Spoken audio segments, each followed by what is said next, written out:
Acara ini dipersembahkan oleh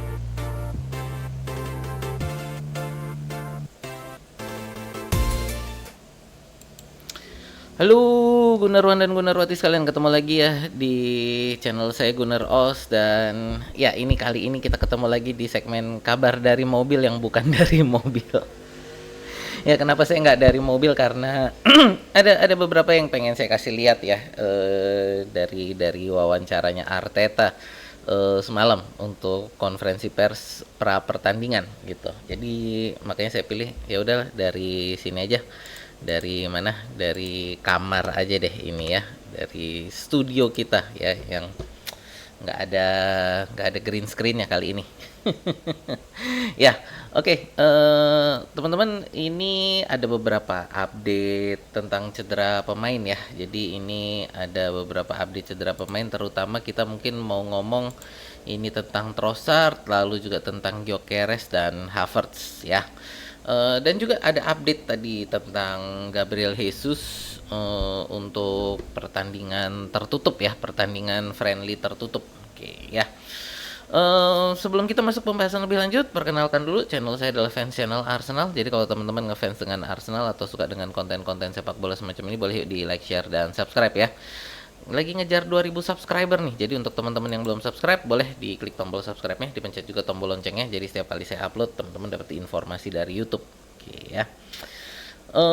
Oke, sebentar. Pertama kita akan bahas ya, ini ya, kita akan masuk ke pembahasan kita ini untuk Arteta ini ya, untuk konferensi persnya. Pertama ini adalah tentang Leandro Trossard. Oke ya. Jadi Trossard ini ya pasti langsung ditanya ya oleh wartawan ini tentang Trossard. Jawabannya adalah kita akan melakukan tes lagi hari ini. Kita harus melihat bagaimana apa yang dia rasakan. Sepertinya sih nggak terlalu parah, tapi kita masih punya beberapa jam untuk melihat untuk menunggu dan melihat hasilnya. Jadi ya, artinya Trossard ini kayaknya cederanya bukan sesuatu yang parah ya, dan kemarin itu ditarik karena ya dia merasakan sesuatu, dan daripada mengambil resiko, Arteta lebih memilih untuk memakai kedalaman skuad yang kita punya. Jadi inilah kekuatan kita musim ini. Ketika ada pemain yang merasa nggak nyaman, Arteta bisa memilih untuk mengistirahatkan dan tidak memaksakan gitu ya. Saya rasa kalau ini adalah musim lalu, ya, apalagi mungkin musim 23-24 ya, ini saya rasa Trossard masih akan terus dimainkan mungkin sampai menit 70 baru diganti gitu ya. Tapi dengan kondisi tim yang kita punya sekarang, bisa nih langsung diganti sampai untuk mencegah cederanya agar tidak lebih parah. Dan kemarin kan dia digantikan Noni Madueke ya, dan Madueke main di kiri langsung gitu. Ya, ini jadi itu untuk Trossard. Dan ketika ditanya lagi lebih lanjut oleh wartawan ya, apakah dia bisa bermain nanti untuk pertandingan melawan Chelsea ini, Arteta menjawab ada kemungkinan potensial. Jadi kemungkinannya untuk bisa turun masih bisa. Jadi ya, dengan ini artinya cederanya Trossard bukan sesuatu yang berat ya. Jadi ya, bagus lah, ini berita positif bahwa artinya cederanya bukan cedera yang berat. Berikutnya ini saya loncatin dulu, ini kita langsung ke beritanya Gyökeres dan Kai Havertz ya. Jadi untuk Gyökeres dan Kai Havertz ini ya, dijawab oleh Arteta, kita masih punya 1 hari lagi besok. Jadi kita lihat bagaimana keadaan semua orang besok. Nah ini jadi untuk Gyökeres dan Kai Havertz masih menunggu mungkin sesi latihan ya. Besok kan masih ada sesi latihan lagi. Jadi ini kan sorry, ini besok, ini mungkin maksud dia adalah hari ini ya. Jadi ini kan diomong kemarin. Jadi adalah untuk sesi latihan hari Sabtu ini. Jadi dari Arteta kemungkinan besar ini ingin melihat untuk kondisi Gyökeres dan Kai Havertz ini adalah untuk sesi latihan hari ini. Kemarin sih mereka juga udah menampilkan foto-foto sesi latihan. Kayaknya sih karena itu dipublikasikan kemarin, itu kayaknya adalah sesi latihan hari Jumat ya. Jadi ada foto-foto sesi latihan hari Jumat. Sebentar. itu kalau kita lihat itu nggak ada ya. Sebentar saya mau lihat ada nggak ya.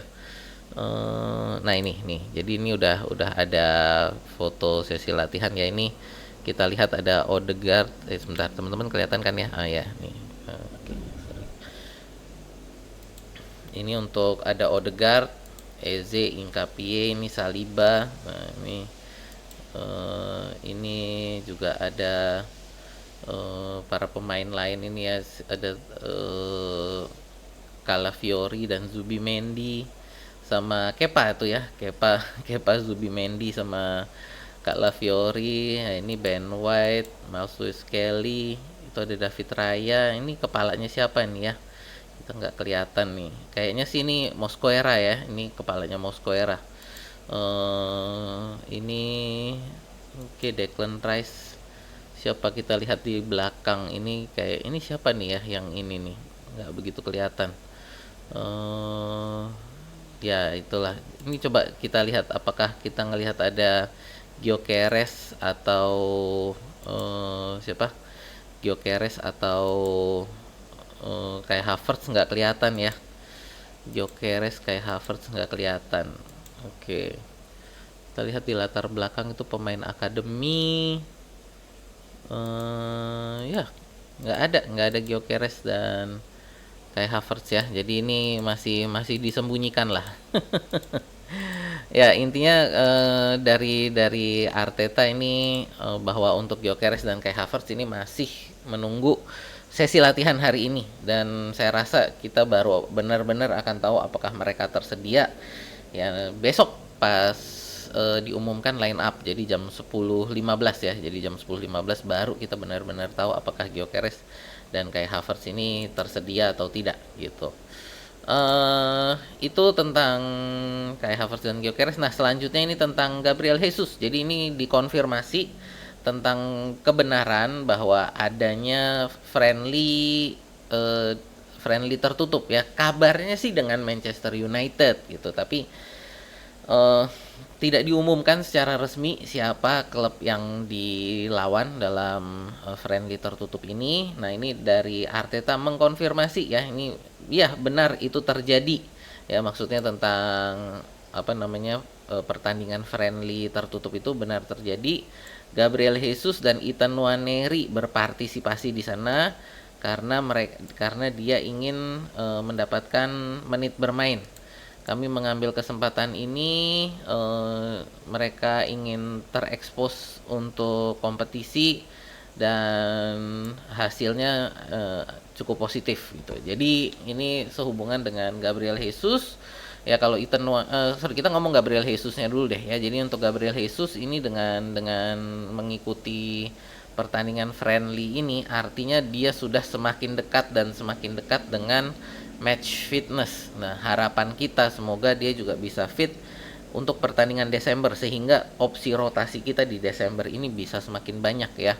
Jadi ini yang kita harapkan, Gabriel Jesus untuk bisa kembali bermain dan semoga mungkin bisa menjadi opsi juga untuk di Carabao Cup atau yang akan ada nanti di Desember ya. Jadi ini saya rasa akan menjadi satu tambahan positif seandainya Gabriel Jesus ini udah bisa kembali. Lalu tentang Ethan Nwaneri ini ya, berarti ini adalah tentang menit bermain ya, dan bagaimana kita tahu Ethan Nwaneri untuk musim ini menit bermainnya sangat sangat terbatas. Berbeda dengan Miles Kelly yang masih dapat lebih banyak. Ethan Nwaneri musim ini benar-benar terbatas dikarenakan ya untuk posisi dia saat ini, posisi-posisi yang dia isi ya, kan ada Odegaard di situ. Odegaard cedera, masih ada Eze, lalu di depannya lagi untuk di kanan depan itu ada Saka, dan apalagi Saka harus menjadi kapten kemarin-kemarin. Lalu Noni Madueke sekarang sudah kembali. Nah ini jadi menurut saya ini memang Ethan Nwaneri untuk mendapatkan menit bermain ini sangat terbatas ya, tapi saya rasa nanti Carabao Cup lah dimana dia bisa menunjukkan kemampuan dia ya. Kita menunggu nanti Carabao Cup ini gimana gitu ya. Dan itu sih untuk update cedera, tapi saya mau nambahin sedikit nih ini ya, ini tentang pendapatnya Kimmich ini ya. Joshua Kimmich ini kemarin Sempet heboh ya kemarin ini Joshua Kimmich ketika ditanya setelah pertandingan Bayern kan, Kimmich bilang, "Apakah Arsenal ini lawan yang tersulit selama ini?" Dan Kimmich itu dengan sakit hati kayaknya sambil mau nangis dia bilang, enggak, lawan yang lebih sulit itu PSG," gitu ya. PSG lebih susah. Jadi Kimmich itu udah ya sakit hati lah dia kalah ya. Jadi, kenapa dia bilang PSG lebih susah karena mereka bisa menang. Kan itu satu satu kontradiktif ya bahwa, yang di mana mereka bisa menang dibilang lebih sulit gitu. Artinya mereka tuh mau lawan itu, mengikuti cara bermain mereka. Nah ini yang makanya saya bilang kemarin di review pertandingan, inilah bedanya antara serigala yang ditempa di hutan sama anjing rumahan yang, cuman jadi jago kandang gitu loh. Nah ini ya, dan ini oleh Arteta dijawab ya, saya rasa kedua tim, the way, I think the way saya rasa dengan cara kedua tim bermain, bagaimana mereka, maksudnya ini Bayern ya, ketika Bayern melawan PSG, itu juga mereka melakukan cara bermain yang sama. Eh, Ketika semuanya menjadi pertarungan man to man, dan bagaimana mereka bermain dengan fullback mereka, bagaimana mereka melakukan rotasi, bagaimana mereka menciptakan peluang, dan apa namanya, urutan permainan yang panjang, urutan passing yang panjang, sorry. Jadi saya paham sih apa yang dia katakan, nggak masalah. Itu adalah bagian dari permainan. Saya rasa, I think the game is, saya rasa permainan ini diprovokasi, untuk dimana agar kedua tim ini bisa bermain dengan baik. Jadi saya paham. Nah ini jadi Arteta juga bilang lah kemarin kalian lawan PSG juga kan cara mainnya sama kayak kita gitu. Jadi ya disindir kayak gitulah. Nah ini, buat saya ini jadi ya inilah pendapat sakit hatinya Joshua Kimmich ya, setelah kalah gitu ya. Jadi saya rasa ini dengan cara kita bermain ini semakin banyaklah tim-tim yang apa ya, tim-tim yang, sakit hati dengan bagaimana kita ini sedikit lah titik lemahnya kan. Sangat-sangat kecil titik lemah kita.